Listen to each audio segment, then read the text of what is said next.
الحمد لله الذي خلق كل شيء فأحسن خلقه وترتيبا، وأدب نبيه محمدا فأحسن تأديبه وذكى أوصافه وأخلاقه، والصلاة والسلام على سيدنا محمد الذي بعث ليتمم الأخلاق والكرام، وعلى آله وأصحابه الكرام البررة. أما بعد، فأعوذ بالله من الشيطان الرجيم. بسم الله الرحمن الرحيم. وليضربن بخمرهن على جيوبهن. فقال النبي صلى الله تعالى عليه وسلم: جز الشوارب وكلها خالف المجوز. صاحب السماحة والفضيلة ورئيس الحفل الميمون وأساتذة العزام وإخوة الكرام، السلام عليكم ورحمة الله وبركاته. إن مما يسرني ويزيدني فرحة وحلاوة أن أقوم بين أيديكم وأتكلم عن نبذة من حول موضوع التزام الحجاب للمسلمة واللحية للمسلم. أيها المتحابون في الله، لا غربة لو قلت إن الحجاب لم يكن خاصا بنساء رسول الله صلى الله عليه وسلم، بل عاما لجميع المسلمات، بدليل قوله تعالى: يا أيها النبي قل لأزواجك وبناتك ونساء المؤمنين يدنين عليهن من جلابيبهن.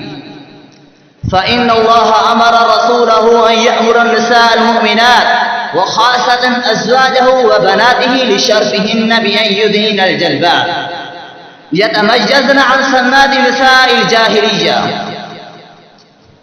أما غير أزواجه عليه الصلاة والسلام من المؤمنات، أمرن بغض الأبصار وحفظ الفروج كما أمر بذلك الرجال، وأمرنا ألا يبدين زينتهن للأجانب إلا ما ظهر منها، كما ورد في الجلالين، وهو الوجه والكفان، فيجوز نذره للأجانب وإن لم تخاف فتنة. وأما ما خفي منها فلا يحل إبداؤه، كالسبال للذراع والدملة للعزد والخلكال للرجل والقلادة للعنق والقرط للأذن والبشاح للصدر. ومنا أيضا بأن يضربن بخمرهن على الجيوب كي لا تبقى صدورهن مكشوفة. فأمرنا بأن يدنين عليهن من جلابيبهن ليغطى الوجه والإعطاء ليحتشمن ويهبن فلا يطمع فيهن طامع، كما قال تعالى في الأحزاب.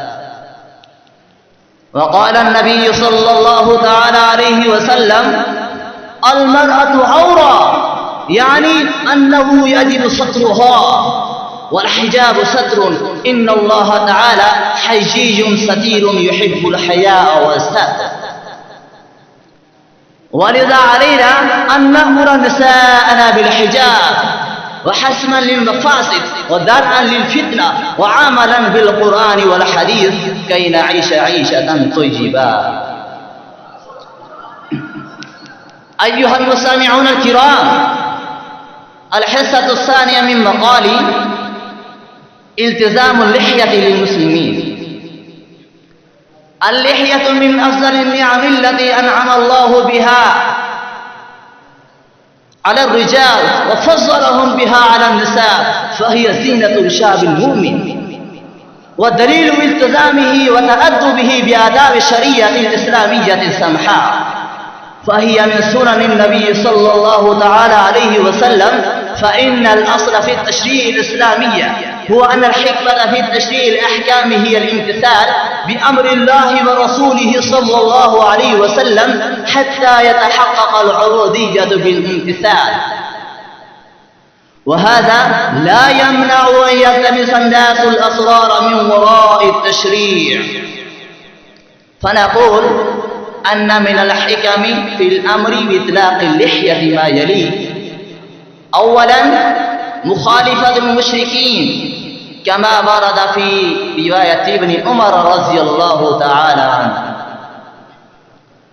ثانيا، التمييز بين الرجال والنساء إذ أن الأصل في المرأة أنها ليست لها اللحية. ومن منافع اللحية ما ذكره ابن القيم في التبيان إذ قال: أما شعر اللحية ففيه منافع كثيرة، منها الزينة والوقار والهيبة، ولهذا لا يرى على الصبيان والنساء من الهيبة والوقار ما يرى على ذوي اللحى.